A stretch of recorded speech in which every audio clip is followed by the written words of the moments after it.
cari?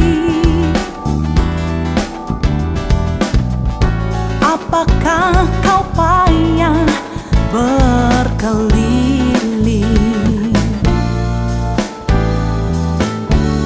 Bawalah sekarang segala susahmu pada kaki Yesus, serahkanlah.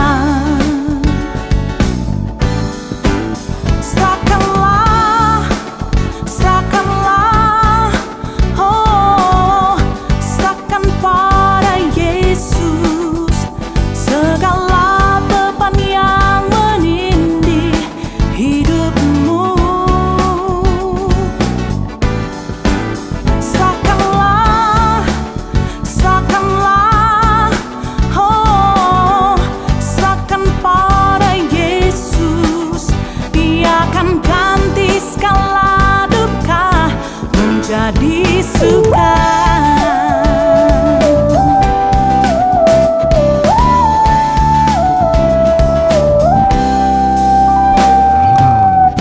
Tak pernah dia janji hari kan panas,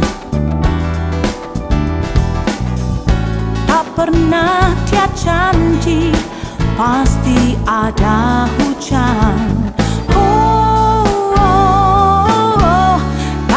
Dia berjanji memberi kekuatan bila topan ganas melandamu.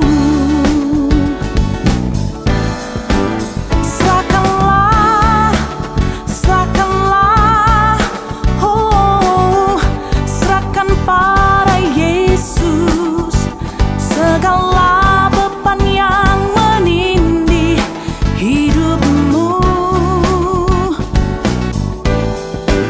Serahkanlah, serahkanlah, oh, serahkan pada Yesus. Dia akan ganti segala duka menjadi suka.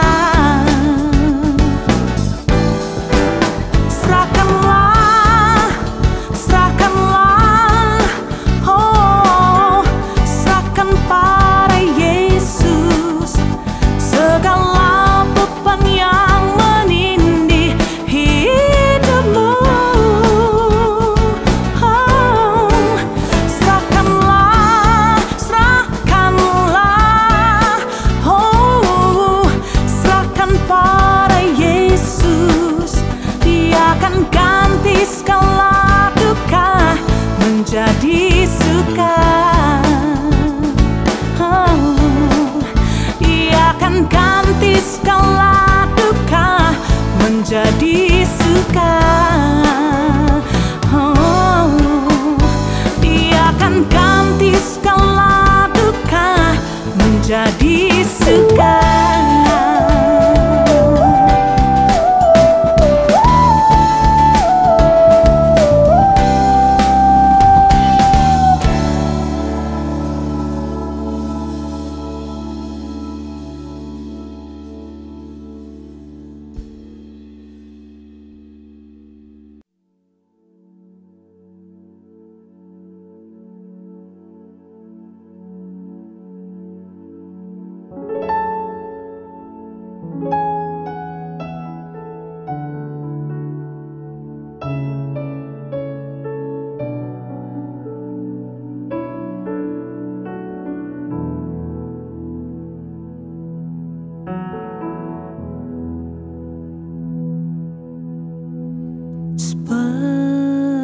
Seperti rusa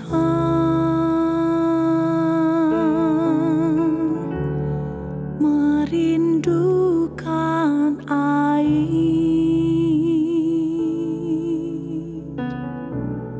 begitulah jiwaku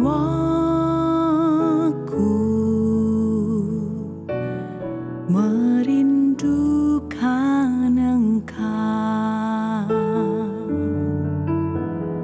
Ku berharap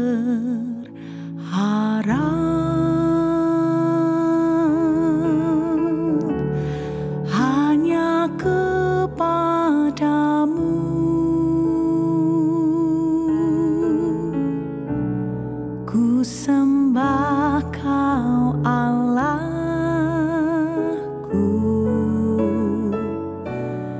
Tuhan dan Rajaku.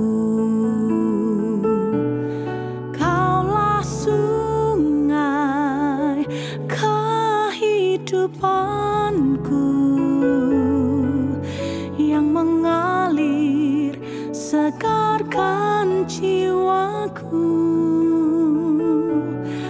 Engkau Yesus pengharapanku, ku sembah Kau dengan segenap hatiku.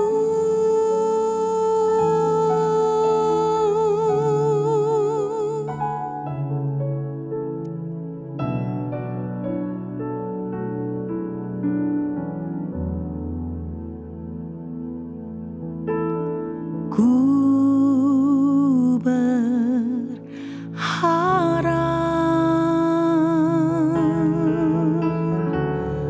hanya kepadamu.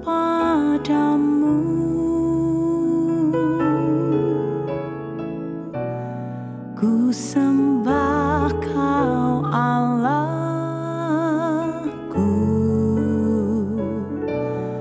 Tuhan dan Rajaku. Kaulah sungai kehidupanku yang mengalir segarkan jiwaku. Engkau Yesus pengharapanku, ku sembah Kau dengan segenap hatiku. Kaulah sungai kehidupanku yang mengalir segarkan jiwaku.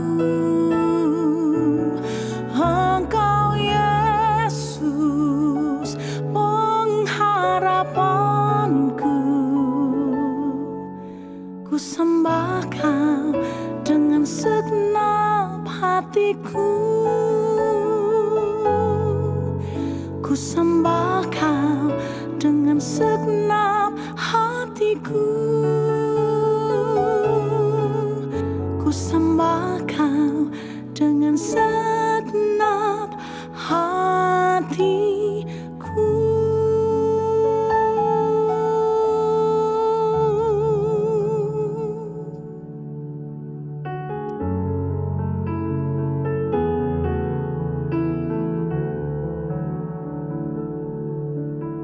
Ku mau sembah Kau, ku mau puji Kau dengan segenap hatiku, segenap jiwaku, segenap kekuatanku. Oh, ya Allahku, ya Tuhanku.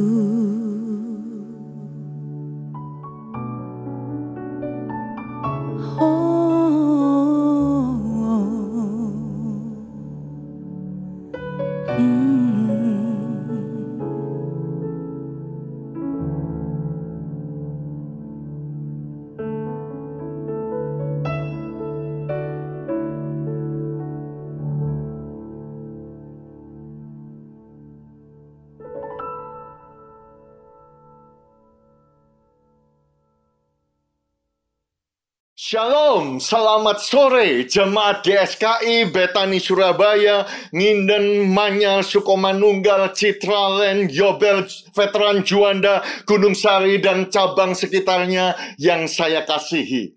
Hari ini, hari Minggu 12 Juli, saya bersyukur kepada Tuhan dan berterima kasih banyak kepada Bapak Gembala kita, Pendeta Aswin Tanusa Putra, yang memberikan kepercayaan dan kesempatan buat saya menyampaikan firman Tuhan buat saudara kekasih yang ada di Surabaya. Saya percaya Tuhan punya message, Tuhan punya firman, Tuhan punya rencana untuk menguatkan saudara dan saya pada hari ini. Oleh sebab itu saya memberikan judul khotbahnya, Aku Tahu Allah Bekerja.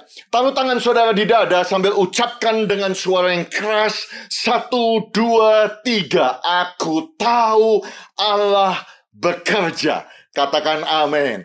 Dan teks kita yang akan kita baca adalah ayat yang paling terkenal nomor 2 di dalam seluruh Alkitab. Pak, berarti ada ayat yang paling terkenal dong, nomor 1. Ya, memang ada ayat yang paling terkenal, yaitu Yohanes 3 ayat yang ke-16. Dan kita semua hafal, karena begitu besar kasih Allah akan dunia ini, sehingga ia telah mengaruniakan anaknya yang tunggal, yaitu Yesus Kristus Tuhan. Supaya barang siapa yang percaya kepadanya, supaya saudara dan saya yang percaya kepada Yesus Kristus Tuhan, kita tidak akan binasa, melainkan beroleh hidup yang kekal. Amin, amin, amin. Itu adalah ayat yang paling terkenal dan harus kita hafal. Tetapi ayat kedua yang paling terkenal di dalam seluruh Alkitab, yang paling banyak dipercayai, didoakan, dipuasai, dihafalkan, dikuot, diucapkan adalah Roma pasal 8 ayat yang ke-28. Dan saya mengundang Bapak, Ibu, dan saudara, dimanapun saudara mengikuti ibadah ini, mungkin ada yang di ruang tamu saudara, mungkin ada di ruang tidur saudara, tolong singkirkan kopinya, snacknya, makannya, kita mau konsentrasi, bangkit berdiri kalau bisa, dimanapun saudara berada, kita mau menghormati pembacaan firman Tuhan ini, dan kita mau ganti kata kita menjadi kata aku. Ya, bangkit berdiri bersama-sama, taruh tangan saudara di dada, kita ucapkan dengan suara yang keras, sebab iman itu timbul dari pendengaran akan firman Tuhan. Bersama-sama, 1, 2, 3. Aku tahu sekarang bahwa Allah turut bekerja dalam segala sesuatu untuk mendatangkan kebaikan bagi aku yang mengasihi Dia, yaitu bagi aku yang terpanggil sesuai dengan rencana Allah. Amin. Mari kita berdoa. Bapa, kami mengucap syukur bahwa hari ini kami bisa beribadah secara online. Kami percaya bahwa hadirat Tuhan, lawatan Tuhan, bahwa Roh Kudus tidak bisa dibatasi oleh ruang, waktu, dan jarak. Dan hamba berdoa ya Tuhan, bahwa pada hari ini, bahwa firman-Mu akan menjamah setiap jemaat-Mu, dimanapun mereka berada. Dan firman Tuhan akan tertanam, berakar, bertumbuh, dan berbuah, dan menguatkan iman mereka, sehingga mereka semua dan kami semua bisa semakin jatuh cinta dan semakin percaya bahwa Tuhan Yesus, Engkau Tuhan yang baik, dan terlebih lagi kami bisa yakin dan tahu bahwa Tuhan turut bekerja dalam segala sesuatu untuk mendatangkan kebaikan bagi kami yang mengasihi Tuhan. Dalam nama Tuhan Yesus bersama-sama kita katakan amin. Silakan duduk Bapak, Ibu, dan saudara sekalian. Kalau saya baca Roma 8 ayat 28 ini supaya lebih jelas di dalam Alkitab bahasa Indonesia masa kini, bunyinya demikian. Kita tahu bahwa Allah mengatur segala hal sehingga menghasilkan yang baik untuk orang-orang yang mengasihi Dia, yang dipanggilnya sesuai dengan rencananya. Berapa banyak di antara kita yang mengasihi Tuhan? Coba lambaikan tangan saudara. Saya tidak bisa melihat saudara, tetapi Tuhan melihat saudara jika saudara melambaikan tangan dan berkata saudara mengasihi Tuhan. Dan kalau saudara mengasihi Tuhan, Ayat ini, janji ini buat saudara yang mencintai Yesus Kristus, bahwa kita bisa yakin dan tahu Allah itu mengatur segala hal untuk menghasilkan yang baik, untuk mendatangkan kebaikan. Dan kalau saya baca di dalam Alkitab terjemahan sederhana Indonesia, berbunyi demikian: sekarang kita boleh yakin bahwa bagi kita semua yang mengasihi Dia, perhatikan, Allah selalu mengatur semua hal yang kita alami, yang kita hadapi, supaya hal-hal itu menghasilkan kebaikan, karena kita adalah orang-orang yang sudah dipilihnya sesuai dengan rencananya. Katakan sekali lagi, amin. Memang ayat ini sulit untuk kita percayai. Banyak orang berkata kepada saya, Pak, kalau Allah itu turut bekerja, Allah mengatur segala hal, bahwa Allah itu mengatur semua yang kita alami dan hadapi untuk mendatangkan kebaikan. Apakah ini benar? Bukankah di dalam lembah COVID-19 ini begitu banyak pandemi, bencana, mara bahaya terjadi. Banyak orang ketakutan, kekhawatiran. Seakan-akan Allah diam. Seakan-akan Tuhan itu kok diam, tidak mendengar doa kami. Di mana Tuhan? Bapak, Ibu, dan saudara sekalian, bukan berarti saudara saja yang punya keraguan, kadang-kadang kebimbangan dan kekhawatiran. Saya pun sama, bergumul. Kadang-kadang di mana Allah kekristenan ini yang membiarkan gereja harus tutup, banyak rencana batal, dan banyak orang yang meninggal dan mengalami masalah ekonomi. Bahkan di tempat saya, saudaraku, di Australia, bahkan sudah diumumkan kami mengalami resesi ekonomi pertama di dalam 3 dekade terakhir ini. Ya, bahwa pengangguran itu tingkat tertinggi selama 20 tahun ini. Itu pun karena ada job keeper sampai bulan September. Kalau uang pemerintah sudah habis, mungkin kita akan seperti Amerika, double digit. Di Amerika ada 44 juta orang pengangguran. Ya, semua orang takut. Saudaraku, bahkan Perdana Menteri kami sudah memberikan signal bahwa Australia punya border akan ditutup sampai pertengahan tahun 2021. Kita hidup di dalam zaman seperti ini. Saya pun tidak mengerti kenapa Tuhan membiarkan hal ini terjadi. Tetapi saya percaya dan saya mau menguatkan Bapak, Ibu, dan saudara sekalian, jemaat GSKI Betani Surabaya, supaya sekalipun seakan-akan kita tidak melihat tanda, kita tidak mengerti, kita tidak menerima satu bukti, kita harus percaya bahwa Allah itu turut bekerja dalam segala sesuatu, dalam pekerjaan kita, dalam keluarga kita, dalam negara kita, dimanapun kita tinggal, untuk mendatangkan kebaikan buat saudara dan saya yang mengasihi Tuhan. Memang ini sulit untuk kita mengerti. Dan saya suka apa yang Paulus coba sampaikan kepada gerejanya di Efesus. Paulus berkata bahwa aku punya tugas untuk menyampaikan Injil, ya. Aku punya tugas untuk menyampaikan tentang kekayaan Kristus yang tidak terduga. Ya, memang kekayaan di dalam Kristus Yesus itu tidak bisa kita ukur dengan pikiran kita. Dan kemudian dia melanjutkannya di dalam ayat yang ke-9 dari Efesus pasal 3, bahwa dia punya tugas untuk menyatakan apa isinya tugas penyelenggaraan rahasia yang telah berabad-abad tersembunyi dalam Allah yang menciptakan segala sesuatu. Ya, kalau saya jelaskan, kita tahu bahwa Allah itu menciptakan segala sesuatu, tetapi ada sesuatu yang tersembunyi di dalam Allah, yaitu penyelenggaraan rahasia, dan Paulus punya tugas untuk menyatakan apa itu penyelenggaraan rahasia.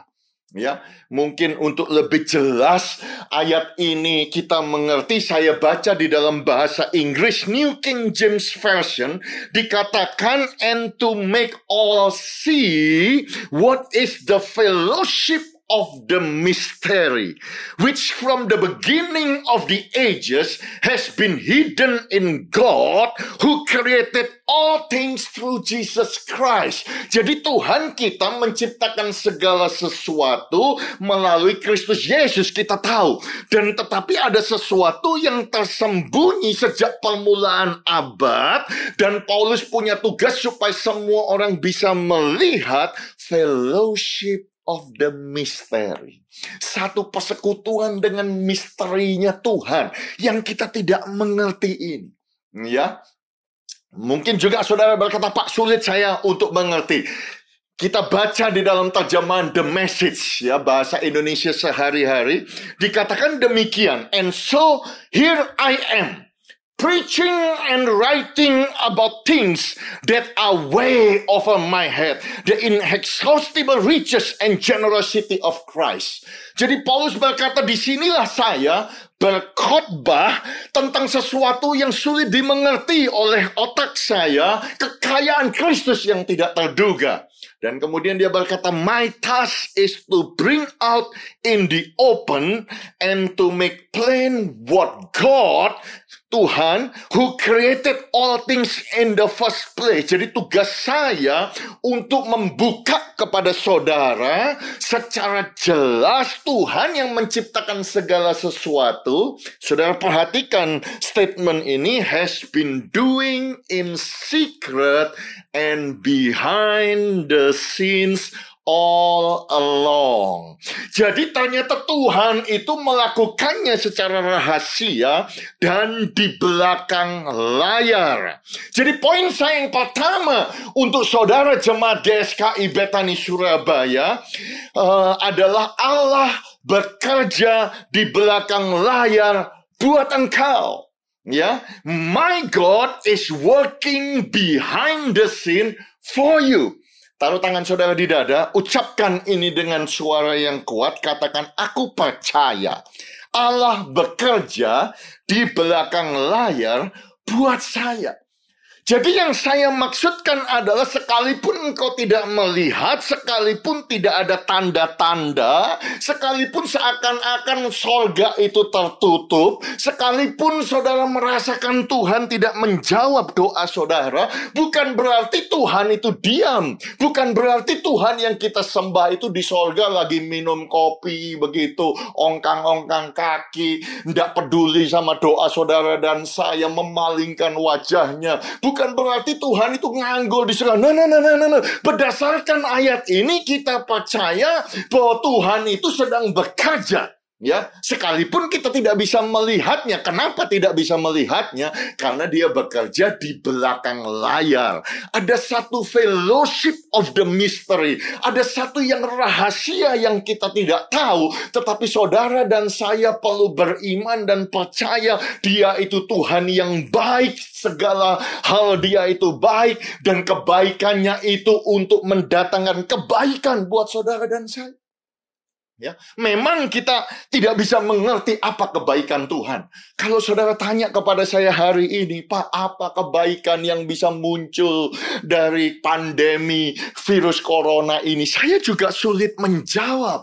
Tetapi saya mau berkata kepada saudara, sekalipun ada kesulitan dan kesukaran, Tuhan tidak diam. Dia bekerja di belakang layar. Ada satu rahasia yang dia siapkan. Dia bekerja secara aktif mendatangkan kebaikan buat saudara dan buat saya yang mengasihi dia. Yang percaya katakan amin. Itu sebabnya saya suka Mazmur Daud yang paling terkenal nomor 3 di dalam seluruh kitab Mazmur. Mungkin saudara kaget loh, Pak. Ada yang paling terkenal. Tentunya Mazmur 23. Tuhan adalah gembalaku yang baik. Ya, aku tidak akan kekurangan. Dia senantiasa membaringkan aku di padang rumput yang hijau. Tuhan menuntun aku di tepi air yang tenang. Dia menyegarkan jiwaku. Dia menuntun aku di jalannya yang kudus oleh karena namanya yang ajaib. Sekalipun aku berjalan dalam lembah kelam, lembah bayang-bayang maut, aku tidak takut bahaya sebab Immanuel, Tuhan beserta dengan dengan aku. Gada Tuhan dan tongkat Tuhan, itulah yang menghiburkan aku. Aku percaya Tuhan mengurapi kepalaku dengan minyak. Pialaku penuh dengan melimpah. Ia menyediakan hidangan bagiku di hadapan para musuh-musuhku. Sesungguhnya kebajikan, kemurahan, tanda ajaib, mujizat mengikutiku seumur hidupku. Dan aku akan diam di rumah Tuhan sepanjang masa. Oh, yang percaya katakan amin. Itu mazmur yang paling terkenal dan paling banyak di-quote dan didoakan di mana-mana, saudara. Dan tentu ada mazmur kedua yang terkenal nomor 2 setelah mazmur 23, tentu adalah mazmur 91. Khususnya di dalam hari-hari ini, gereja-gereja, banyak orang Kristen, bukan saja gereja, bahkan sinagoga orang Yahudi, mereka selalu bertemu, mereka membaca mazmur 91, dan kami yang duduk diam di dalam naungan yang maha tinggi, yang bermalam di dalam naungan yang maha kuasa, akan berkata bahwa kubu pertahananku adalah Tuhan Allah yang kupercayai. Sungguh dia akan melepaskan aku dari jerat penangkap burung. Dia akan melepaskan aku dari penyakit sampar yang busuk. Aku tidak akan takut kepada kedahsyatan malam. Oh haleluya. Sekalipun 1000 rebah di sebelah kiri, 10.000 di sebelah kanan, itu tidak akan menimpa aku. Malapetaka tidak akan mendekat kepada kemahku, dan tulah tidak akan mendekat kepada kemahku. Oh, sebab Tuhan yang memelihara. Bahkan Tuhan akan mengenyangkan aku dengan panjang umur. Kita semua hafal mendoakan mazmur 91. Itu mazmur yang paling terkenal nomor 2. Tetapi ada mazmur yang paling terkenal nomor 3 di dalam semua kitab mazmur. Kitab mazmur apakah itu, saudaraku? Mazmur 121, yang mana saya mau saudara mengingatnya, melihatnya. I will lift up my eyes to the hill, where does my help come from? Oh, aku melayangkan mataku ke gunung-gunung.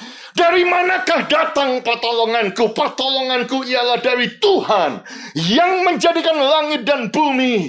Ia tidak akan membiarkan kakimu goyah. Perhatikan statement yang ditulis di dalam mazmur ini.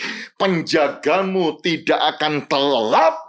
Sesungguhnya tidak terlelap dan tidak tertidur penjaga Israel. Tuhanlah penjagamu, Tuhanlah naunganmu di sebelah tangan kananmu. Matahari tidak menyakiti engkau pada waktu siang, atau bulan pada waktu malam. Tuhan akan menjaga engkau terhadap segala kecelakaan. Tuhan akan menjaga nyawamu. Tuhan akan menjaga keluar masukmu dari sekarang sampai selama-lamanya. Semua berkata amin. Saudara, saya mau saudara perhatikan, 3 kali disebutkan bahwa Tuhan kita tidak terlelap, dan tidak tertidur. Wow, yang dimaksudkan oleh Daud adalah bahwa dia adalah gembalamu yang baik. Dia menolong engkau, dia menjaga engkau, dia melindungi engkau keluar masukmu. Dan ketika dia melakukan semua pemeliharaannya, semua berkatnya, semua pertolongannya, semua yang dia kerjakan untuk menjaga engkau terhadap segala kecelakaan. Dan Daud ngomong dia melakukannya itu tidak bisa tertidur. Bahwa dia tidak tertidur. Dan dia tidak tertidur 3 kali disebutkan. Oleh sebab itu saya mau menguatkan Bapak, Ibu, dan saudara sekalian, Tuhan yang kita sembah, dia tidak tidur. Dia bekerja di belakang layar. Secara rahasia, secara misteri, untuk mendatangkan kebaikan buat saudara dan buat saya. Katakan amin. Kalau saya diizinkan untuk memberikan contoh kepada saudara, saya bergumul contoh apa yang paling cocok untuk saya sampaikan. Saya digerakkan untuk memberikan contoh kepada saudara tentang seseorang yang bernama Hadasah. Pak, siapa Hadasah? Hadasah itu adalah Esther, saudara-saudara. Saya sudah lama tidak khotbah tentang Esther. Padahal dulu, pada waktu Pastor Tommy Tenney membuat satu buku Hadasah, One Night with the King. Dan kemudian Matthew Crouch, ya Presiden TBN, membuat filmnya. Dan ketika kami bertemu, saya minta semua jemaat waktu itu, mungkin sekitar 13 tahun yang lalu, untuk nonton film ini. Saya berbicara tentang kisah ini. Tetapi saya sekarang diingatkan kembali untuk bercerita lagi kepada saudara kitab Esther yang 10 pasal saja ditulis di dalam Alkitab kita. Kenapa saya pilih Esther ini? Karena kitab Esther ini satu-satunya kitab yang tidak ada nama Tuhan disebut di dalamnya. Nggak ada. Nggak ada kata doa disebut. Itu nggak ada. Jadi banyak orang bertanya, Pak, tidak ada kata Tuhan, kenapa kok kitab Esther ini bisa jadi Alkitab?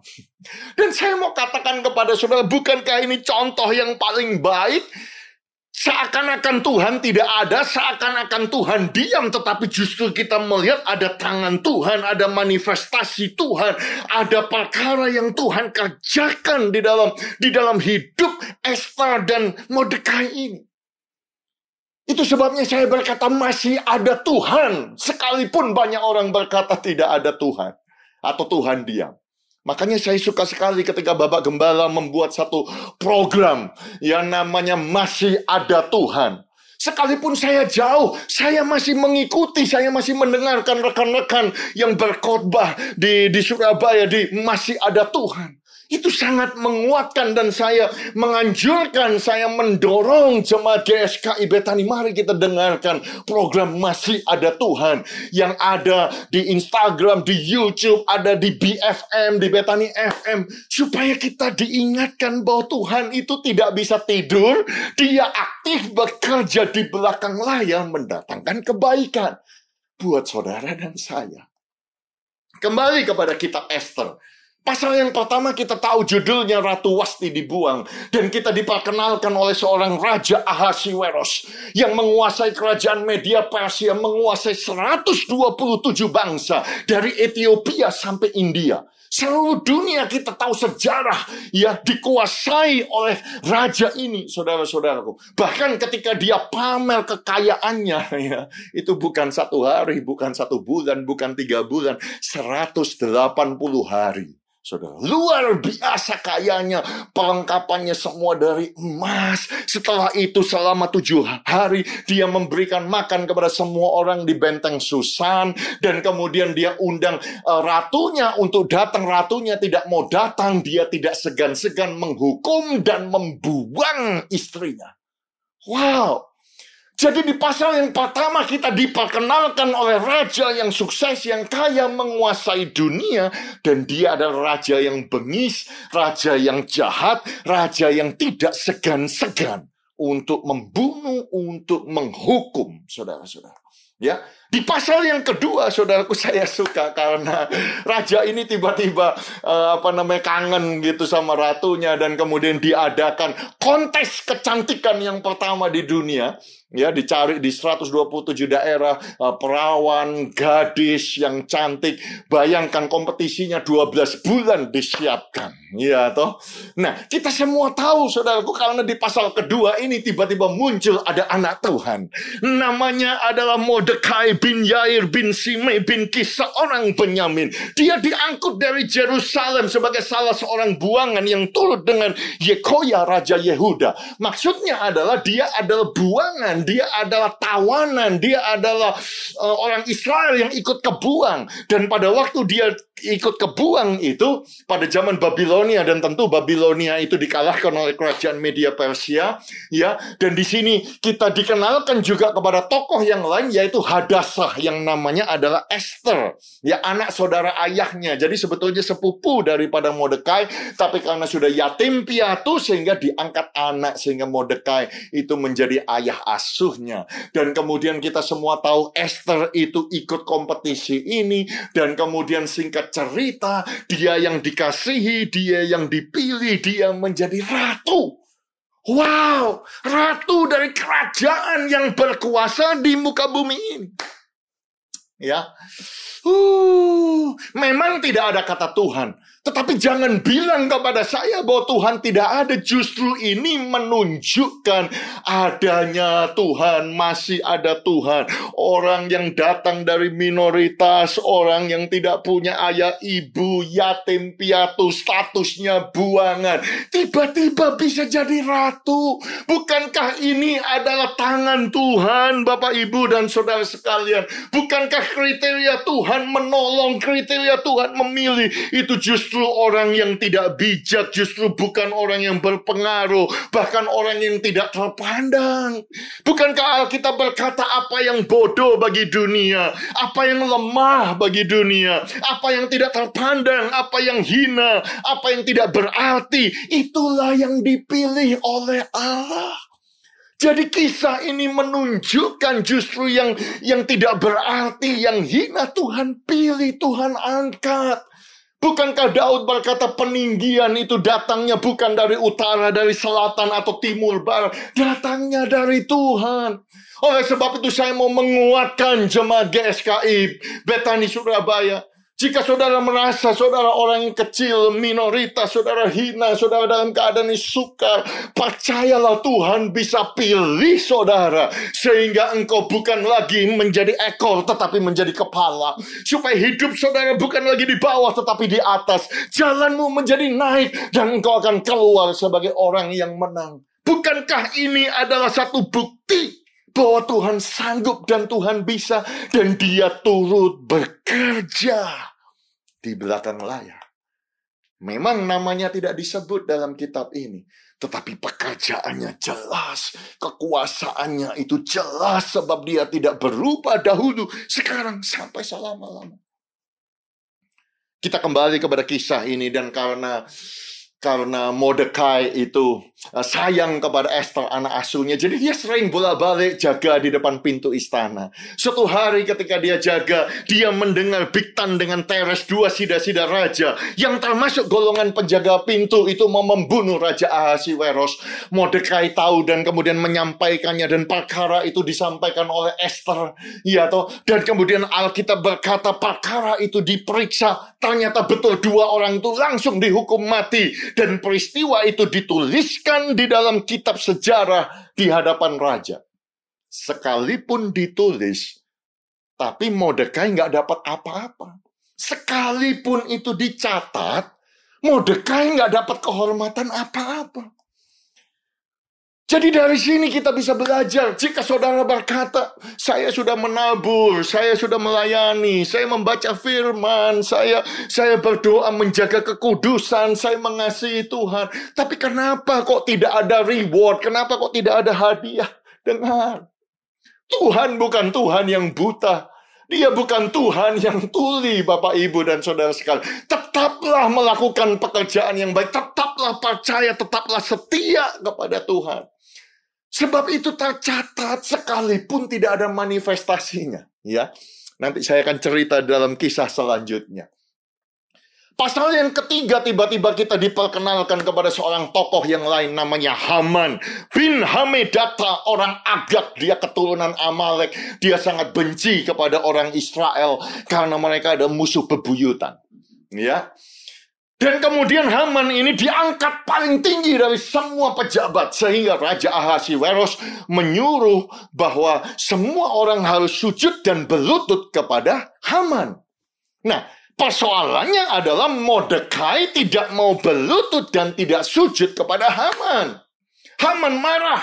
Kenapa Mordekai tidak berlutut dan tidak sujud? Ini justru menunjukkan bahwa Mordekai adalah anak Tuhan yang percaya kepada Tuhan. Bukankah semua anak Tuhan itu tidak mau sujud kepada Allah lain? Makanya saudara baca di Pembuangan ada yang namanya Hanaya, Misael, dan Asaria. Mereka menolak untuk menyembah patung Nebukadnezar. Kita tahu ada yang namanya Daniel. Saudaraku tidak mau sujud atau berdoa kepada Raja Darius. Sebab bagi mereka hanya satu Tuhan yang harus disembah, Jehovah Allah Abraham, Ishak, dan Yakub. Mereka tidak akan sujud dan berlutut kepada Allah lain. Ini membuktikan bahwa Mordekai itu takut, cinta, mempertahankan ibadahnya kepada Tuhan. Ya, jadi Haman marah. Dan dia mau membasmi semua anak Tuhan orang Israel. Dan dia menuliskan surat dapat mandat daripada raja. Dan dikirim kepada wakil raja, setiap bupati yang menguasai daerah, setiap pembesar bangsa, tiap-tiap daerah. Perhatikan, menurut tulisannya, dan kepada tiap-tiap bangsa menurut bahasanya. Kenapa, saudara? Karena mereka ngomong dalam berbagai macam bahasa. 127, saudara-saudara. Wow. Dan surat itu bunyinya apa? Supaya dipunahkan, dibunuh, supaya dibinasakan semua orang Yahudi. Saudara perhatikan, dari yang muda sampai pada yang tua, bahkan anak-anak dan perempuan-perempuan pada satu hari juga. Kejam, saudara. Ini genocide, ini pembunuhan semuanya dari bayi sampai yang paling tua. Jadi kalau saudara pergi ke Yad Vashem, World Holocaust Museum di Jerusalem, saya Januari lalu sempat ke sana lagi. Saudaraku, rasanya gimana? Betapa kejamnya Adolf Hitler itu. 6 juta orang Yahudi dibantai dalam concentration camp. Ya, muda, tua, laki-laki, perempuan. Jadi sebetulnya ide itu bukan dari Adolf Hitler. Itu sudah ada dalam zamannya Haman yang tertulis dalam Alkitab ini. Kejam sekali. Itu sebabnya di pasal yang keempat, Mordekai menangis, melolong, berkabung. Bukan saja Mordekai di benteng Susan, tetapi Alkitab berkata ke tiap-tiap daerah kemana titah undang-undang raja sampai, ada perkabungan yang besar di antara orang Yahudi. Disertai puasa, ratap tangis, oleh banyak orang dibentangkan kain kabung dengan abu sebagai lapik tidurnya. Memang tidak disebut kata Tuhan atau berdoa, tapi puasa ini adalah simbol bahwa mereka mencari Tuhan di tengah-tengah. Saudara bisa bayangkan di tengah-tengah undang-undang, saudara tahu saudara akan mati dan dibunuh semua keluarga saudara, satu bangsa. Saudara-saudara. Itu sebabnya Mordekai ngomong kepada Esther, Esther, engkau harus menghadap kepada baginda raja. Engkau harus minta tolong.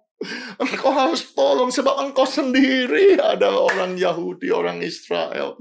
Dan kemudian Esther ngomong, semua pegawai raja serta penduduk daerah-daerah kerajaan itu tahu bahwa bagi setiap laki-laki atau perempuan yang menghadap raja di pelataran dengan tiada dipanggil, hanya berlaku satu undang-undang, hukuman mati. Hanya orang yang kepadanya raja mengulurkan tongkat emas akan tetap hidup. Dan aku sudah 30 hari tidak dipanggil menghadap raja.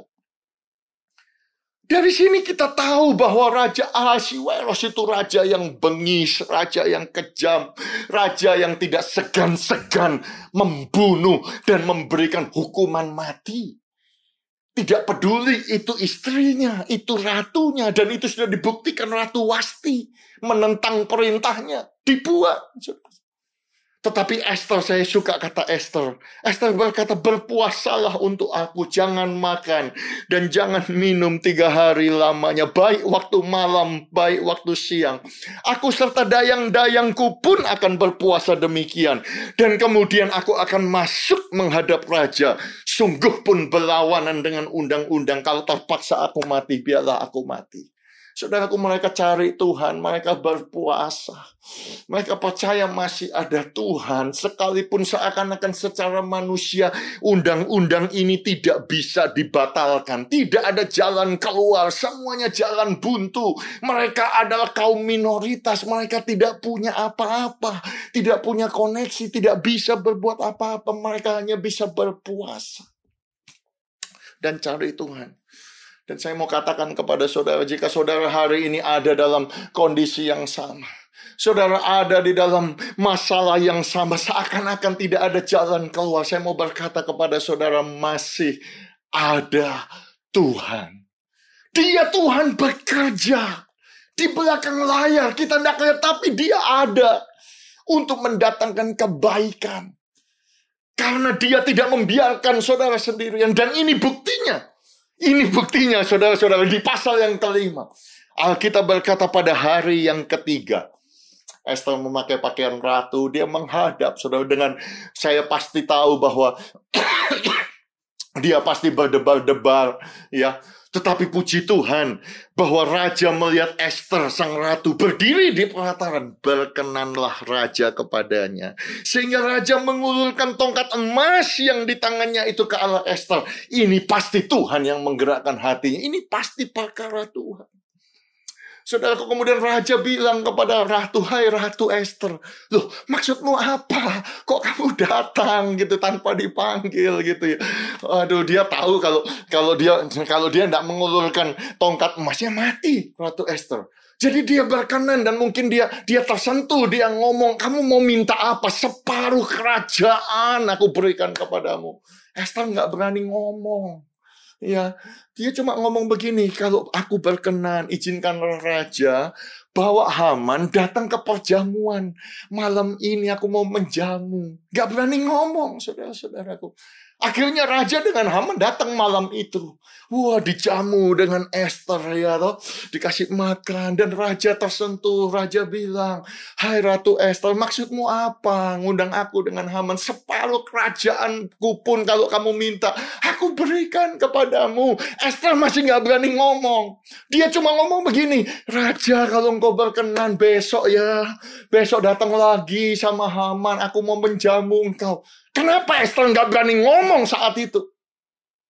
Atau pada waktu bertemu di pelataran? Karena Esther tahu bahwa dia tahu ini raja, ini bengis, kejam, dan dia bisa berubah pikiran. Dia penuh dengan ketakutan, saudara-saudara. Ya, toh. Haman waktu itu pulang ke rumah, bangganya bukan main. Iya toh. Lihat ya. Raja dengan ratu ngundang makan, jamuan makan. Gak ada orang lain diundang, cuma aku saja. Katanya dia bilang begitu. Karena bangganya itu, saudaraku, dia siapkan tiang salib, saudara-saudara. Dia bangun malam itu juga. 50 hasta tingginya. 50 hasta itu 75 kaki, saudara. Kalau orang Indonesia taunya meter itu 23 meter. Kira-kira begitu tinggi, saudara. Dia bangun itu. Dia tidur dengan nyenyak, saudara. Tetapi saya mau katakan kepada saudara. Esther pasal yang ke-6 ayat yang pertama dikatakan, pada malam itu juga raja tidak dapat tidur. Saya ulangi sekali lagi, pada malam itu juga raja tidak dapat tidur. Wow. Kok nggak bisa tidur? Habis minum wine, saudaraku, habis dilayani. Harusnya tidur, tapi dia tidak bisa tidur. Bukankah ini satu gambaran yang luar biasa? Dan dia tidak bisa tidur, saudaraku. Saya bayangkan, saudaraku, dia bingung, saudaraku, pakai pakaian piyama yang dari emas gitu ya, merek yang terkenal, sambil jalan-jalan. Biasanya raja kalau nggak bisa tidur, apa yang dilakukan? Dia panggil biduanda, ya toh, untuk nyanyi misalnya, atau cari perempuan, atau minum, atau apa, hiburan dan lain sebagainya. Tetapi kali ini enggak, dia minta kitab pencatatan sejarah. Duh, kok bisa ya nggak tahu? Ya, toh. Dulu itu kalau sejarah dicatat bukan diketik, ditulis, saudara-saudaraku. Jadi tebalnya bukan main. Ngapain raja? Saya juga nggak ngerti. Itu kayak baca ensiklopedia begitu, siapa yang mau baca. Tetapi malam hari itu dia nggak bisa tidur. Dan nggak bisa tidur, dia minta buku sejarah. Suruh buka, saudaraku. Saya bayangkan itu dibuka halaman 3497 kira-kira gitu, saudara-saudara. Ya, saya hanya bikin-bikin. Dan pada waktu dibuka itu dia kaget, ternyata ada pencatatan Mordekai menyelamatkan dia di dalam perkara Bigtan dengan Teres. Ya, kok dia nggak tahu begitu? Ya, menurut ahli teologi, karena ada Haman atau musuhnya itu sengaja ditutup begitu sehingga tidak ada reward, tidak ada hadiah. Tetapi Tuhan itu bukan Tuhan yang buta, bukan Tuhan yang tuli, saudara-saudara. Haleluya. Dan raja ini, saudara-saudaraku, bertanya kebesaran apa, kehormatan apa yang dianugerahkan kepada Mordekai oleh sebab perkara itu. Jawab para biduan dan raja, kepadanya tidak dianugerahkan suatu apapun. Kaget raja, nggak dapat apa-apa. Saya bayangkan dia tambah nggak bisa tidur, jalan-jalan di istananya. Wow, bukankah itu gambaran yang luar biasa? Raja tidak dapat tidur. Sekarang saya mau tanya kepada saudara, Esther di mana? Tidur. Mordekai di mana? Tidur, Bapak, Ibu, dan saudara sekalian. Gak bisa berbuat apa-apa, tidak berdaya. Tetapi raja tidak bisa tidur. Saya mau katakan kepada saudara, itu sebabnya ini gambaran yang luar biasa. Itu sebabnya Mazmur 127 berkata, sia-sialah kamu bangun pagi-pagi. Sia-sialah kamu duduk sampai jauh malam, makan roti yang diperoleh dengan susah payah. Perhatikan, sebab Tuhan memberikannya kepada yang dicintainya pada waktu tidur. Tuhan memberkati, Tuhan menolong, Tuhan bekerja di belakang layar, mendatangkan kebaikan pada waktu orang yang dicintainya tidur. Ini poin saya yang kedua. Saudara catat ini, saudaraku. Taruh tangan saudara di dada. Ucapkan dengan suara yang keras, jemaat GSKI Bethani Surabaya yang saya kasih. Katakan, ketika aku tidur, aku percaya Allah bekerja. Katakan lebih kuat lagi, ketika aku tidur, Allah bekerja. Haleluya. Haleluya. Jadi raja tidak bisa tidur. Saya percaya itu Tuhan. Kalau saya terjemahkan secara terjemahan bebas, Bapak Ibu, jangan ngomong bahwa ini terjemahan yang paling benar. Enggak, ini menurut saya pribadi, saudaraku, raja nggak bisa tidur. Ya itu karena Tuhan, itu pasti. Tapi kenapa kalau dia mungkin gara-gara Haman bikin tiang salib 23 meter itu, dong, raja nggak bisa tidur. Mungkin, saudara, mungkin. Anyway, saudaraku, raja nggak bisa tidur sampai pagi, saudara. Dia jalan-jalan, saudaraku, mungkin sampai jam 9 pagi ya di Indonesia masuk kantor gitu. Dan orang yang masuk kantor pertama siapa? Haman. Haman masuk kantor pagi-pagi dan raja kaget lihat ada Haman. Dia panggil, Haman sini, gitu. Dia ngomong sama Haman, apa yang harus dilakukan kalau raja berkenan kepada seseorang untuk menghormati dia? Haman mikir, siapa lagi kalau bukan aku, ya toh. Diundang jamuan makan malam aja sampai 2 kali cuma raja ratu dengan aku. Siapa lagi kalau bukan aku? Langsung dia membayangkan, raja harus copotkan jubah kebesaran rajanya. Copot semuanya, keretanya, kudanya, dan kemudian diarak keliling kota dan harus diteriaki, inilah kepada orang inilah raja berkenan menghormatinya. Raja jadi mikir, bagus juga ya.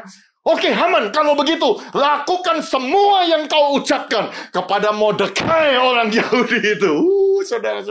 Saudara bisa bayangkan itu terjadi. Mordekai malam hari itu tidur, ketakutan, tidur, tidak tahu apa yang harus dia lakukan. Tetapi Tuhan bekerja, dia bangun pagi, dia dihormati. Dia tidak akan bisa membayangkan, karena ketika dia tidur, saudaraku, dia tidak berdaya. Bangun pagi, dia diangkat dan dihormati. Saya mau menubuatkan kepada jemaat GSKI Bethani Surabaya, ketika engkau tidur, ketika engkau tidak berdaya, ketika engkau tidak bisa apa-apa, ketika engkau sendirian, ketika engkau sudah hampir bangkrut, ketika engkau sudah hampir sakit, ketika engkau sudah hampir dan sudah tidak bisa melakukan apa-apa, Tuhan bekerja di belakang layar secara rahasia mendatangkan kebaikan. Dan itu terjadi. Mordekai dihormati, saudara-saudaraku. Haman pulang dengan sedih. Begitu sedih dia dijemput karena diundang makan kan sama raja dengan Esther. Dia datang ke perjamuan makan itu dan raja ngomong lagi kepada Esther, "Hai ratu, minta apa? Setengah dari kerajaanku kuberikan kepadamu." Sekarang Esther berani minta, saudara-saudaraku, karena dia sudah lihat perkara yang ajaib bahwa Tuhan bekerja. Tiba-tiba ayah angkatnya dihormati. Dia tahu Tuhan bekerja, saudara-saudara.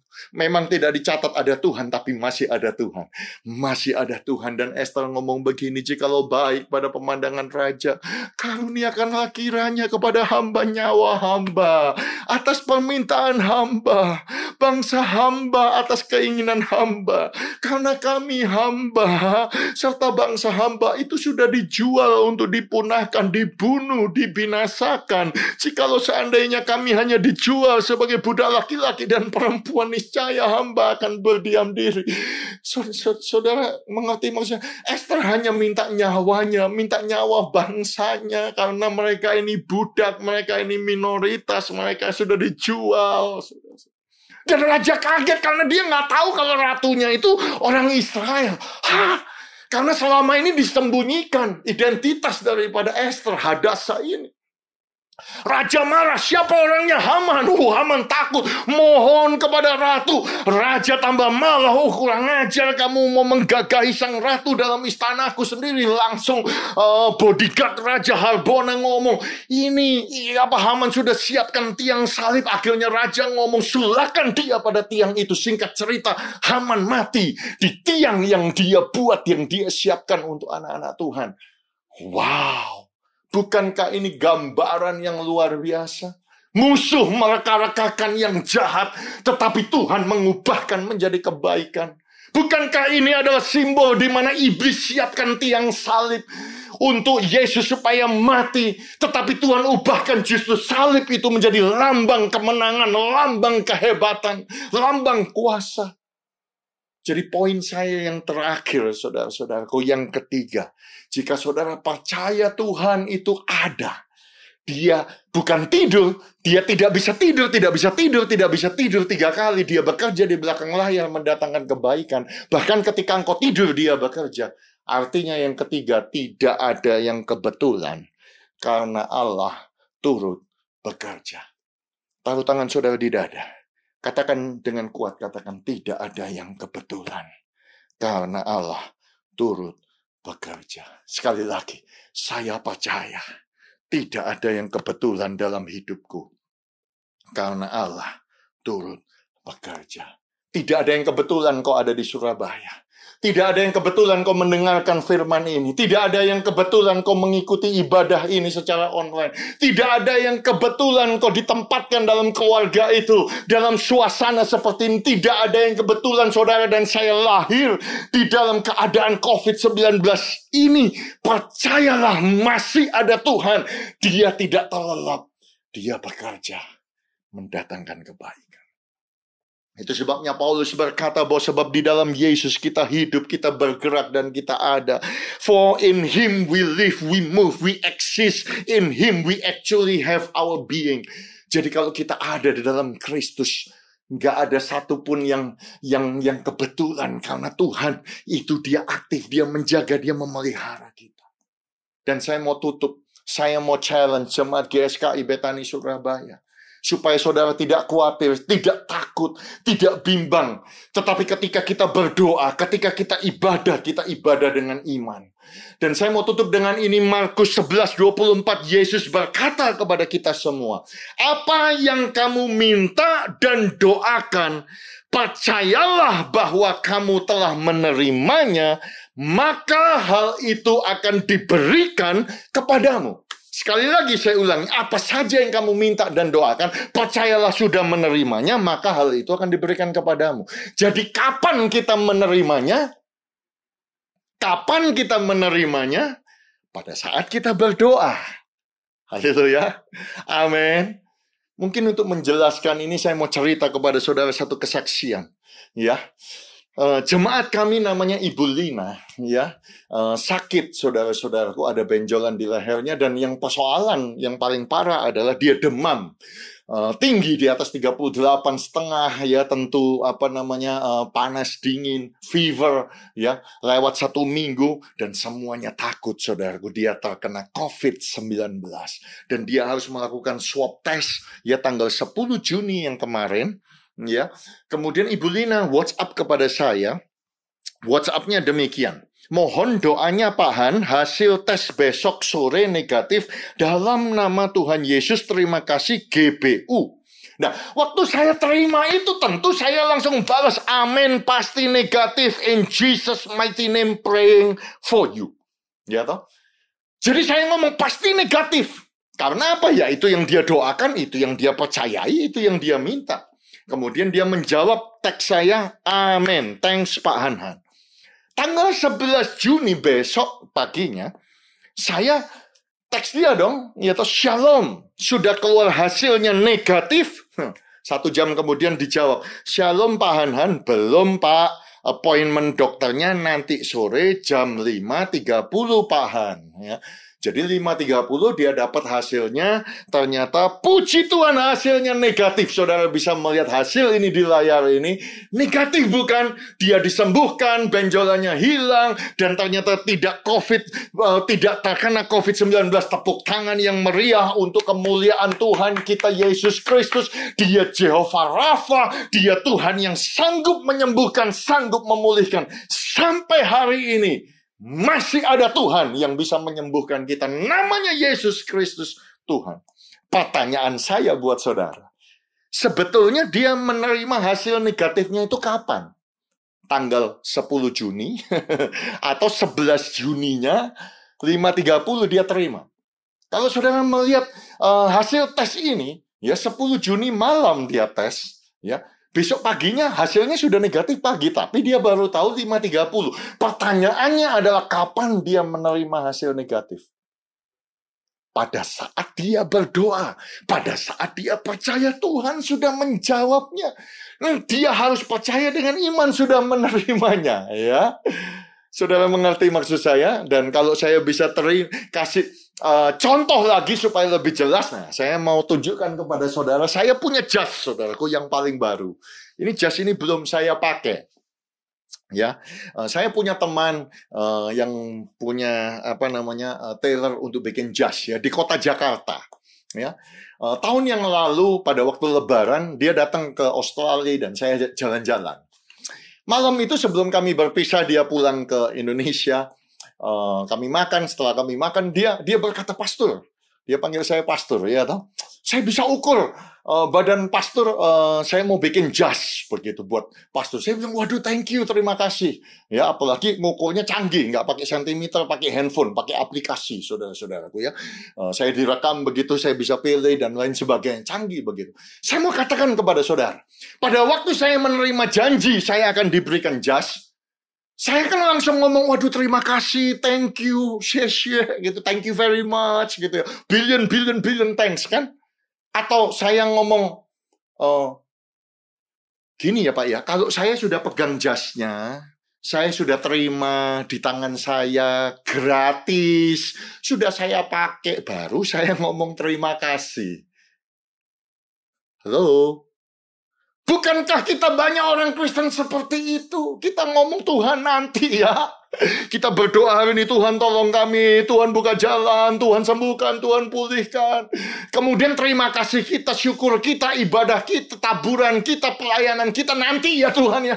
Kalau saya sudah terima, saya sudah pegang, ada buktinya, saya melihat Engkau ada sungguh-sungguh janjimu itu ya dan amin. Dan pasti akan terjadi, baru kita. Dan itu seringkali itu terjadi dalam kehidupan kita. Karena kita tidak percaya bahwa dia itu ada dan dia bisa dan dia terus melakukan. Dan saya mau katakan kepada saudara, ketika teman saya ini kembali ke Jakarta, apakah saya langsung menerima jasnya? Enggak loh. Saya nunggu 1 bulan, 2 bulan, 3 bulan, gak ada kontak, 4 bulan, 5 bulan, 6 bulan, 7 bulan, 8 bulan kemudian. Februari kemarin ada orang terbang dari Jakarta ke Australia. Kemudian dia baru teks saya, "Pastor, saya titip, mohon maaf begitu lama." Tapi akhirnya saya terima, saudara-saudara, jas ini. Saudara mengerti maksud saya? Jadi saya harus percaya. Ya, saya tidak melihatnya, saya tidak mengerti, saya harus percaya bahwa dia bekerja di belakang layar, di kota yang jauh, di benua yang lain, bahwa dia itu motong kain, dia sedang menyiapkan, mendesainkan buat saya. Dan ketika saya tidur, dia tidak bisa tidur, dia terus bekerja, mempersiapkannya, dan saya percaya tidak ada yang kebetulan, sehingga pada saatnya, in God's time, saya menerima itu. Sama seperti saudara dan saya, kita harus percaya, kita tidak melihat, kita tidak mengerti. Dia ada, dia bekerja, mendatangkan kebaikan. Bahkan ketika kita tidur tidak berdaya, dia tidak bisa tidur. Dia bekerja di belakang layar. Sehingga tidak ada yang kebetulan. Dan pada waktunya Tuhan, He makes all things beautiful in His time. Yang percaya katakan amin. Saya undang Bapak Ibu dan saudara kekasih bangkit berdiri dari kursi saudara. Kita akan akhiri ibadah kita ini dengan doa, saudaraku. Mulai buka kedua tangan saudara. Jangan hiraukan orang-orang di sekeliling saudara. Ya, atau tutup TV saudara atau gangguan yang lain. Mulai tutup mata saudara dan buka kedua tangan saudara. Dan mulailah berdoa di dalam roh. Kurabakashikita karabakashanda. Oh, robokoshikita karabakashikita karabakash. Oh, rabakashikita karabakashata karab. Mulailah berdoa Bapak, Ibu, dan saudara sekalian. Dan sebab saya percaya firman ini datang dengan kuat kepada saudara. Dan banyak di antara kita masih belum melihat, kadang-kadang kita masih ragu-ragu apakah Tuhan itu mendengar. Tuhan mendengar, Tuhan ada. Hari ini berita ini, message ini datang dengan kuat. Bahkan ketika engkau tidur, Dia bekerja. Bapa, hamba berdoa pada hari ini Tuhan. Firman Tuhan sudah selesai, hamba sampaikan isi hatimu Tuhan. Dan hamba percaya, hamba berdoa supaya engkau menguatkan, engkau menyembuhkan, engkau menguatkan, engkau menghibur mereka, engkau menghapus air mata mereka ya Tuhan. Hamba tahu Tuhan, sekalipun hamba berdoa dari benua yang lain, dari Australia Tuhan. Hamba percaya Tuhan, kau sanggup Tuhan menolong. Nyatakan kepada jemaat yang dikasihi oleh Tuhan, biji mata Tuhan, umat pilihan Tuhan ini. Supaya mereka yakin masih ada Tuhan yang bekerja, sehingga kami bisa berkata, aku tahu sekarang bahwa Allah turut bekerja dalam segala hal untuk mendatangkan kebaikan. Dalam nama Tuhan Yesus, biarlah kebaikan Tuhan termanifestasi dalam hidup jemaatmu.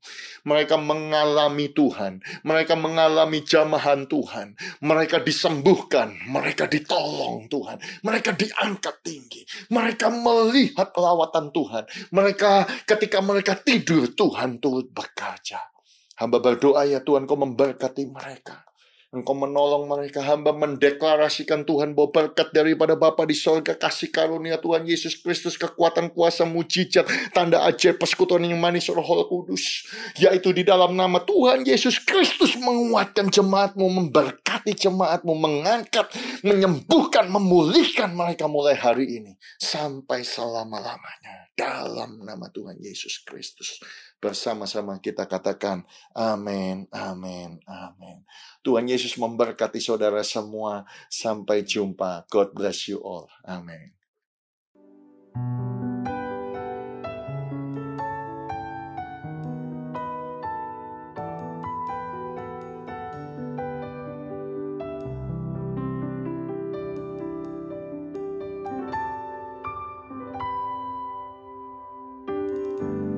Banyak yang Kau perbuat